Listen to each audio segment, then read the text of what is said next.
through the agency worker regulations at a very high level and the implications that we see that fall upon schools, agencies and employers alike.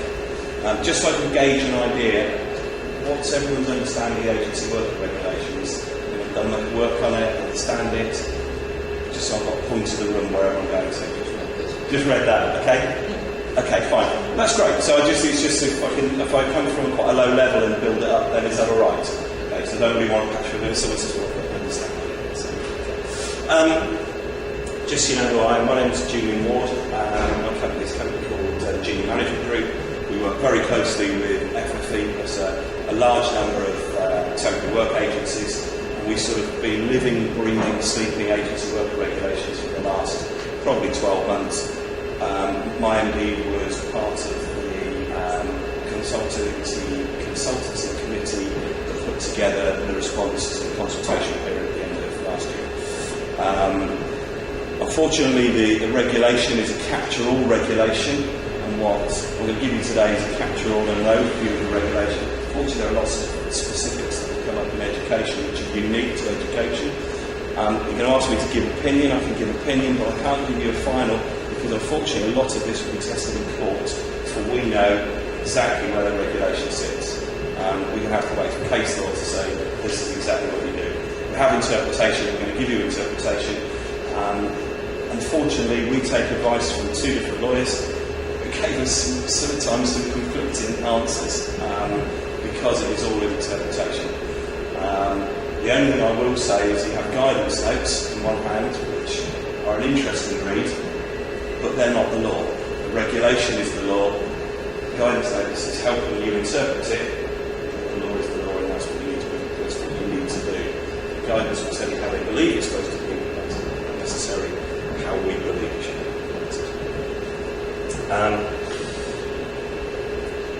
Okay, what we're going to go through, and I say this is really high level. It's for 15-20 minutes, an opportunity to have a chat at the end.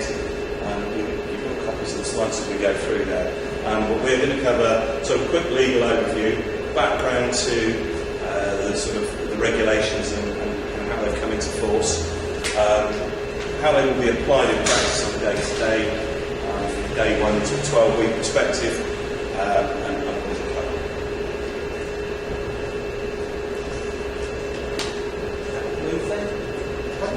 Yeah, fine. I should look down and then look up and see if it's still on my screen. Okay, so why are the regulations being introduced? The regulations are being introduced because it's a pan-European regulation. It's been introduced across parts of Europe in the past 3 or 4 years. The UK have adopted it from 5 days ago. So it's been in consultation for quite some time. The regulations were actually brought in and the unions really forced the hand of the Labour government at the end of the last Parliament to give it in for the election. It seems the only win that they say that the unions got over the Labour government. The regulations themselves apply to and they were designed to protect low-paid and vulnerable workers. In reality, it's a catch-all. And I was saying to Greg and I were talking about it very earlier, you are sure the first person who's going to bring a case for an AWR breach is going to be a banker on £150,000 a year who hasn't been paid his percentage of the bonus that he was due, which is not in the spirit of the regulation. The regulation is brought in to protect low paid and vulnerable workers. But unfortunately, it's a catch-all. If you're a temporary worker, or you're working in a financial institution, or you're working in a school, regulations are the regulations. And the things, I mean, they were brought in, if you remember the coffee pickers on the right, those are what you class as a low paid and vulnerable worker. Not the 60 times, unfortunately, to say it catches everything. When do they come into force? They're in force now. Okay, the first day rights come in immediately. 12-week rights come in just after Christmas. So it's a 12-week period. And where can you get guidance on the regulations? Clearly, the Department for Education were heavily involved in the guidance notes specifically for teachers, BIS, and of course us. So, Joe, myself. So, we've been able to help you on most of it. I will apologise, I'm suffering with a really bad cold at the moment, and on the way through this I'm trying not to cough, so if you get loads of bookings next week, because everyone's gone off sick, and so it'll be like that. So I do apologise if I sound really croaky. I'm just trying to get through this. Okay, backgrounds and regulations. As I say, regulations have been brought in stages. The Employment Agencies Act 2003, and then the Agency Work Act 2010. It's brought in across all member states, and as I say again, it was being exploited in some sectors, particularly low-skilled and low-paid jobs. That's what the idea of the AWR regulation is. In reality, it's not quite the same. And the guidance principles, the simplest term would be if you've got a temporary worker, after 12 weeks they have the same legal rights as a permanent employee.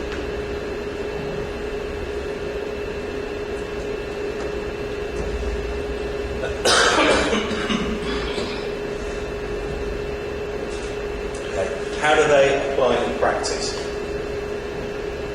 Okay, agency worker. An agency worker is a supply teacher in this environment.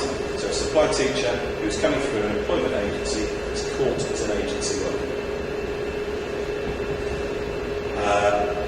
The contract between themselves says that the agency worker has a contract with the agency. So they have a contract with the agency to go and do a specific task, which could be filling in one of the schools to do a particular role for a specified length of time.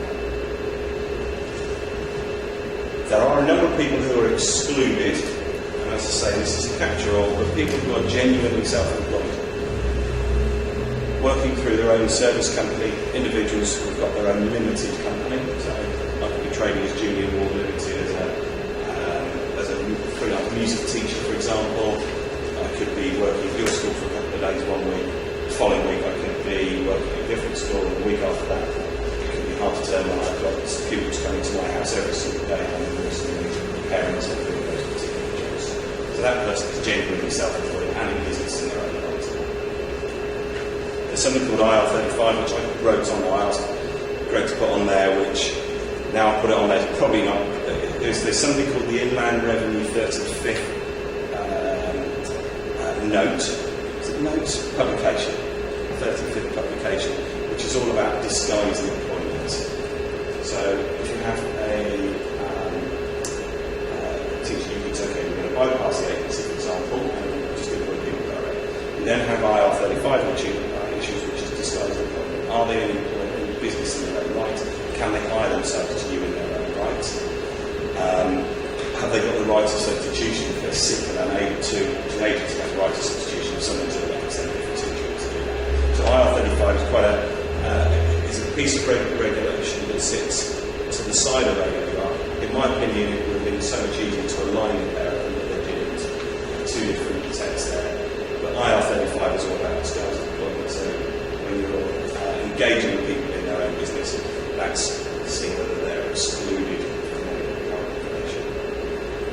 And then you've also got people who are genuinely managed service contracts. So, for example, if you have outsourced cleaning at the school, for example, and they employ 30 cleaners to do that, they're outside the regulation because they're employing them direct.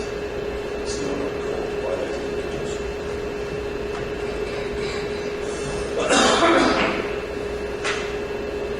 Okay. AWR regulation is split into two sections. There's day one rights and 12 weeks parity pay rights. So day one rights are, again, this is a catch-all, so it captures every agency worker, whether they're working in a school, they're working across the road, whether they're working in an IT office, working in the So they have to have, if the comparable worker, so in your instance, if another teacher has got the same, doing the same role, then they would have to have access to canteen, vending machines, workplace creches, on-site gym, toilet shower facilities, car parking, prayer room, transport services. So comparative, and you can't say, well, you're just a temporary worker, and you just do the job and leave the home. But someone who's in this role here and someone who's permanently, and those are the benefits they enjoy.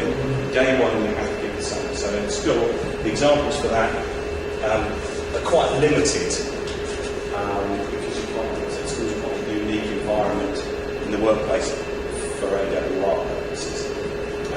But the use of the canteen and so on, use of the staff room,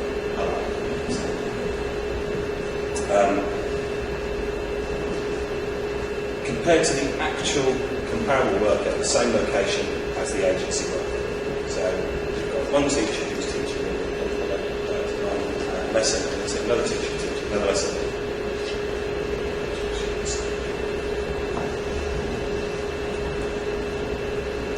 Okay.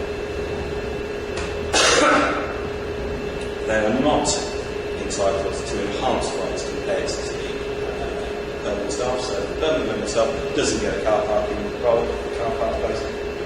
The agency does. Off-site facilities, if you notice in the previous slide, it's on-site gym, and this one it says off-site. So if there's a subsidised gym, you don't get the facility. The only time when I'm just trying to think of, I was talking to Greg just now about the best way of trying to give you a differentiator is teachers are quite unique, as I said earlier. If you take a secretary, for example, within the school environment, that's a great person to perhaps use as a comparative because there's no set pay scales. So if you're bringing in a temporary secretary to work in the school office, you've got the comparative as one of the other secretaries there. And what do they get? Do they get to park on site? Do they get to use the canteen? Do they get to use the school gym or whatever? So those, they have to offer exactly the same to the temporary worker in that environment.